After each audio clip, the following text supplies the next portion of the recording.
बैठ जाएंगे आप सभी।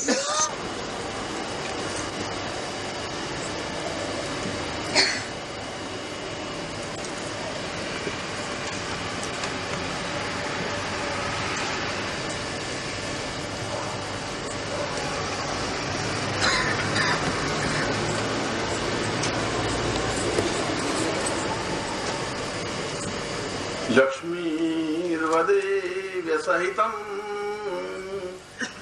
वदितं सदैव पूर्णोवतां वै परिपूर्णरूपम् आगच्छ मां भवतु वै परमं प्रसादम् ज्ञानं विचक्षणवतां परमं च दिव्यम्। विश्वामित्र संहिता में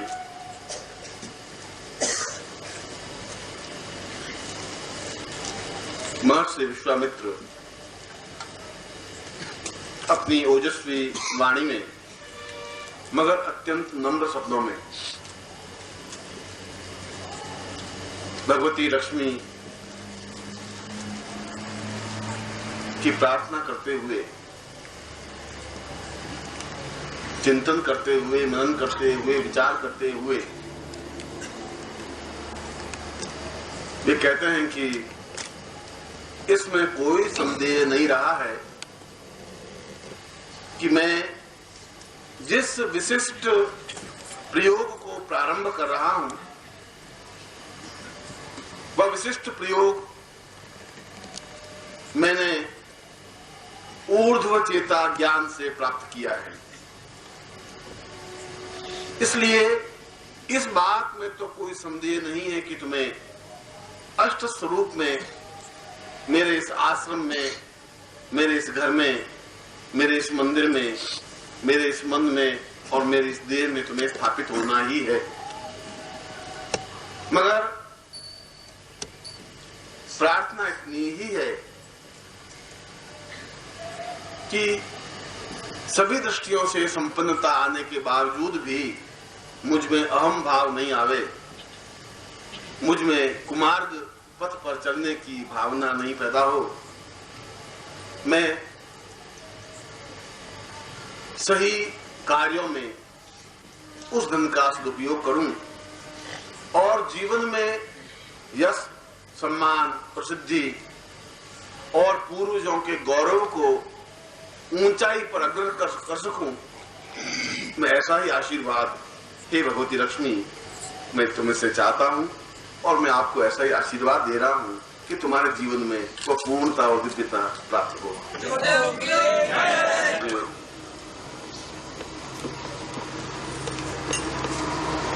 इस अद्वितीय अवसर पर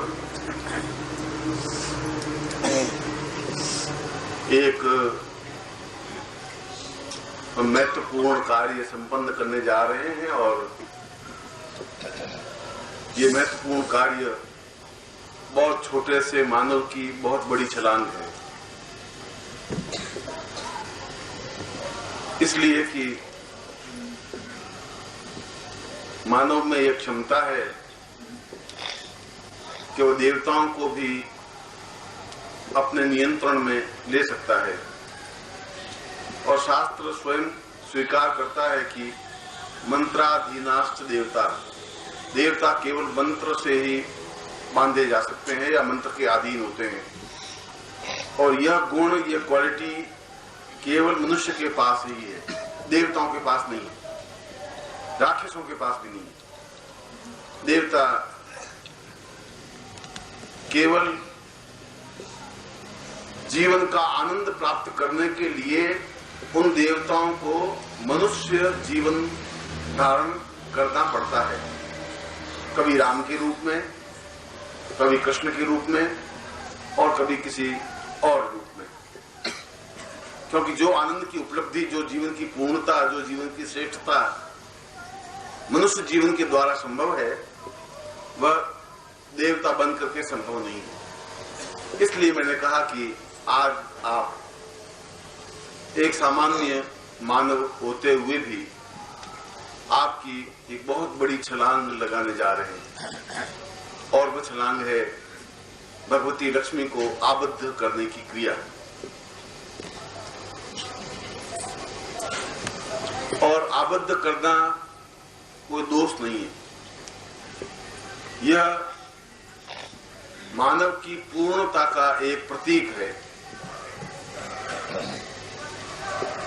जो अपने जीवन में देवताओं को, राक्षसों को, मनुष्यों को अपने नियंत्रण में रख सकता है, कर सकता है, वह उतनी ही ऊंचाई पर पहुंच सकता है। उसके लिए केवल साधनात्मक बल चाहिए, क्षमता चाहिए, पौरुष चाहिए। इसलिए राम को मनुष्य नहीं कहा गया, महापुरुष कहा गया। कृष्ण को भी महापुरुष कहा गया, जिसमें पौरुषता है, जिसमें बल है, जिसमें ताकत और क्षमता है, और जिसमें चुनौतियों का सामना करने की साहस है, खतरों को बुलाता है और जूझता है, वह पुरुष है। मनुष्य बनना और नर बनना कोई बहुत विशेष क्रिया नहीं है। मैंने तुम्हें इससे पहले प्रवचन में भी यही बात कही कि तुम्हारा जन्म लेना कोई बहुत बड़ी घटना नहीं है। इसलिए बहुत बड़ी घटना नहीं है कि शंकराचार्य को पूछा गया, उसके शिष्य ने, पादपद्म ने, कि जीवन का श्रेष्ठ ध्येय क्या है, उद्देश्य क्या है, लक्ष्य क्या है। और उन्होंने अपने एक श्लोक में बात कही कि मानव जब जन्म लेता है तो नर होता है सिर्फ, और नर उसको कहते हैं जो अपने समान एक और नर को उत्पन्न कर दे, बस। वह अधोगामी व्यक्तित्व होता है। मैंने एक शब्द बोला था, ऊर्ध्वगामी बनना, और ऊर्ध्वगामी बनने की मतलब है पुरुष बनने की क्रिया, जिसमें पूर्ण पौरुष, बल, साहस और क्षमता हो। मगर एक बहुत बड़ा अंतर है मनुष्य में और पुरुष में, नर में और पुरुष में। अंतर यह है कि जब मनुष्य मर जाता है तो उसको यह अधिकार नहीं होता कि कोई विशेष गर्भ चुने। वह एक योनि में, जिसको प्राणी कहते हैं, और इस मनुष्य लोक से ऊपर, और हमारे गायत्री मंत्र में कहा है भूर्भुवः स्वः सवितुर्वरेण्यम, भूलोक, भूलोक, स्वलोक, महलोक, जनलोक, तपलोक, सत्यलोक, ये 7 लोक हैं। और मनुष्य एक लोक से दूसरे, तीसरे, चौथे, 5वें, छठे और 7वें लोक में पहुंच सकता है। कभी गायत्री मंत्र को समझने की जरूरत है, उसको केवल रटने की जरूरत नहीं है। 25 लाख पुरुषन करने से कुछ नहीं हो सकता। इसलिए अगर आपके पास अगर दिव्य दृष्टि है तो आप देखेंगे कि मरने के बाद सैकड़ों प्राणी विचरण कर रहे हैं। शायद मनुष्य तो 1 करोड़ ही भारत में है, 1 अरब है, 100 करोड़ ही है, मगर वे शायद 10 अरब प्राणी हैं, और वे निरंतर इस खोज में हैं कि कोई गर्भ मिल जाए। और जिस समय गर्भ क्रिया होती है, उसमें जो भी गर्भ सामने होता है, उस गर्भ में वो जन्म ले लेता है। उसके आप में सिलेक्शन करने की क्रिया नहीं है। वह चाहे कि मैं विशेष गर्भ में जन्म लूं, तो नर के पास वह क्रिया नहीं है। ये उसका संयोग है कि गरीब के घर में जन्म ले ले, ये उसका संयोग है अमीर के घर में जन्म ले ले, ये उसका संयोग है कि श्रेष्ठ घर में जन्म ले ले, या चमार के घर में जन्म ले ले, या ब्राह्मण के घर में जन्म ले ले। एक चांस है, क्षण है। वह उसमें प्राणी गुजर रहा था, उसमें गर्भ होने की क्रिया हो रही थी और गर्भ में प्रवेश कर गया। मगर पुरुष जब नर पुरुष बन जाता है नरुष अपने साधना के द्वारा पुरुष बन जाता है तो मृत्यु तो उसकी भी हो सकती है, शरीर तो उसका भी समाप्त होगा। मेरा एक कुर्ता फट जाएगा तो मैं कुर्ता बदलूंगा ही। शरीर जर्जर अवस्था में होता है तो शरीर समाप्त होता ही है। तो योग की बहुत उच्च पराकाष्ठा है कि उस शरीर को वापस नया जीवन दे दे। अगर सांप को देखा होगा तो सांप अपनी एक कैंचुल उतार देता है, बिल्कुल ताजी चमड़ी उस पर आ जाती है। और आपकी भी यहाँ चमड़ी छील दे तो 10 दिन बाद एक ताजी चमड़ी वापस आ जाएगी। चमड़ी के नीचे दूसरी चमड़ी है। अब आप में ये क्वालिटी नहीं है कि उस ऊपर वाली चमड़ी को नीचे उतार सके और फेंक सके, मगर चमड़ी तो है। नहीं चमड़ी हो तो आप इस चमड़ी को छीलिए, 2-4 दिन देख करके फिर वापस वैसी की वैसी चमड़ी आ जाएगी, मगर इससे ज्यादा साफ आएगी। और तुम साइंस का एक्सपेरिमेंट करो, एक बुढ़े आदमी की चमड़ी छील दो, वापस जब चमड़ी आएगी तो कसी हुई साफ चमकीली चमड़ी आएगी। इसका मतलब योग में इस जर्जर काया को बदला जा सकता है और वापस फिर यौवन में बना जा सकता है। मेरी बात तुम्हें अटपटी लग सकती है और जहां तुम्हारी बुद्धि नहीं पहुंचती बस अब अटपटी बात, तुम उतनी बात को विश्वास करोगे जितनी तुम्हारी बुद्धि पहुंचती है। उससे आगे अगर मैं अपनी आज दादी जिंदा होती मेरी और मैं अगर दादी को कहता कि मनुष्य चांद में पहुंच गया और चंद्रमा की धरती पर पांव रख दिया तो मुझे वो आधा पागल तो जरूर कहते हैं कि तुम पागल है, भगवान के ऊपर पांव थोड़ी रखते। आज भी आधा हिंदुस्तान मान रहा है कि ये सब अमेरिका की फ्रॉड है, कुछ नहीं है। भगवान के ऊपर पांव कैसे रख सकते हैं, चंद्रमा पर पांव कैसे रख सकते हैं, क्योंकि उनकी बुद्धि वहां पहुंच नहीं पा रही है। और हम पढ़े लिखे हैं इसलिए कहते हैं कि जैसे ये लोग है वैसा चंद्र लोक भी है, तो मानव चंद्र लोक पर भी पहुंच सकता है। उन्होंने वायुयान के द्वारा पहुंचा, आदमी अपने साधना के द्वारा पहुंच सकता है, अपने शरीर को सूक्ष्म कर सकता है, अपने शरीर को तेज कर सकता है। आप विश्वास करेंगे नहीं, आप विश्वास इसलिए नहीं करेंगे कि वो तुम्हारे जो बड़े बूढ़े वो भी नहीं कहते चांद में तो आदमी पहुंच गया, या तो वो मूर्ख है या मनुष्य है नहीं।